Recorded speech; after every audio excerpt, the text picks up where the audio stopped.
আসসালামু আলাইকুম দর্শক। মধ্যপ্রাচ্যে ইসরায়েল কি করছে, কেমন আগ্রাসন চালাচ্ছে সেটি কারোরই অজানা নেই। রীতিমতো তছনছ অবস্থা। অন্তত চারটি দেশ একেবারে ভয়াবহ সে হামলা করেছে গত ২০ মাসে, এবং সেই হামলায় কেউ বাধা দেয়নি, কোনো বাধার প্রাচীর কেউ সামনে তুলে ধরতে পারেনি। জাতিসংঘে আলোচনা হয়েছে, কিন্তু ইসরায়েলকে রোখা যায়নি। পশ্চিমা দেশগুলো কখনো প্রশ্রয় দিচ্ছে, কখনো আবার আশ্রয় দিচ্ছে, আর মার্কিন যুক্তরাষ্ট্র নীরব। মাঝে মধ্যে একটু উষ্মা প্রকাশ করলেও তারা আবার বলছে আত্মরক্ষার অধিকার আছে ইসরায়েলের। এই কথা বলে ইসরায়েলের কে একেবারে ফ্রি লাইসেন্স দিয়েছে যে তুমি হামলা করো, কোনো অসুবিধা নেই, তোমার পাশে আছি।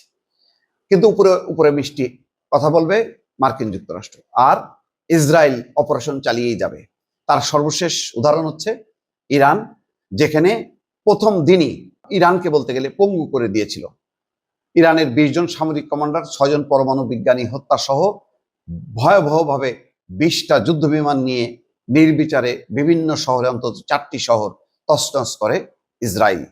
এটা বড় ঘটনা, কিন্তু তার বাইরে এখনো পর্যন্ত যদি ফিলিস্তিনের কথা বলেন, গাজায় প্রতিদিন মানুষ মারছে, সম্ভবত টার্গেট ১০০-র কম বেশি, গড়ে ১০০ প্রতিদিন তারা মারছে। এবং কাদেরকে মারছে?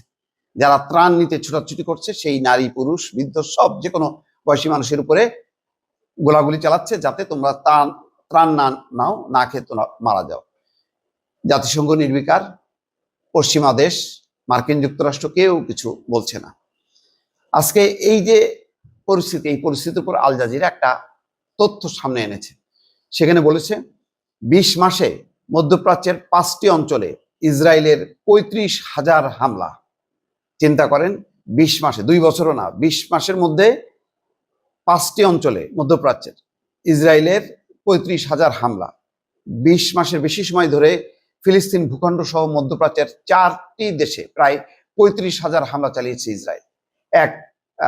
গাজাতেই নিহত হয়েছে ৫৬,০০০-এর বেশি মানুষ। এর মধ্যে সবচেয়ে বেশি হামলা হয়েছে ফিলিস্তিনে। ইসরায়েলের হামলার শিকার হওয়া দেশ ৪টি হলো ইরান, সিরিয়া, লেবানন এবং ইয়েমেন।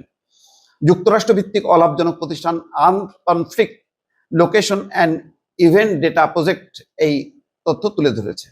২০২৩ সালের ৭ই অক্টোবর থেকে ফিলিস্তিনের গাজায় হামলা চালাচ্ছে ইসরায়েল। এরপর গত ২৩শে জুন ইরানের সঙ্গে যুদ্ধবিরতিতে যায় ইসরায়েল। ২০ মাসের বেশি সময় ধরে মধ্যপ্রাচ্যের বিভিন্ন অঞ্চলে ইসরায়েলের হামলার তথ্য বিশ্লেষণ করেছে ACLED, একটি প্রতিষ্ঠান। তারা বলছে ইসরায়েলের সবচেয়ে বেশি, অন্তত ১৮,২৩৫টি হামলা চালিয়েছে ফিলিস্তিনের ভূখণ্ড লক্ষ্য করে। লেবাননে ১৫,৫২০টি হামলা, এরপর যথাক্রমে সিরিয়ায় ৬১৬টি, ইরানে ৫৮টি এবং ইয়েমেনে ৩৯টি হামলা চালিয়েছে ইসরায়েল। মধ্যপ্রাচ্যে চালানো এসব হামলার মধ্যে আছে যুদ্ধবিমান এবং ড্রোনের ব্যবহার, গোলাবর্ষণ, ক্ষেপণাস্ত্র নিক্ষেপ, দুর্নিয়ন্ত্রিত বোমা বিস্ফোরণ এবং সুপরিকল্পিত সম্পত্তি ধ্বংস করা। গাজায় ৬২৮ দিনের বেশি সময় ধরে ধ্বংসাত্মক অভিযান চালিয়েছে ইসরায়েল। উপত্যকাটির স্বাস্থ্য মন্ত্রণালয়ের হিসাব অনুযায়ী এখন পর্যন্ত সে দেশে ৫৬,০০০-এর বেশি মানুষ নিহত হয়েছেন। গাজায় হামলা চালাতে ইসরায়েলের ব্যবহার করা কৌশলের অনেকগুলি এখন অধিকৃত পশ্চিম তীরে জমি দখল এবং নিয়ন্ত্রণের ক্ষেত্রে কাজে লাগানো হচ্ছে।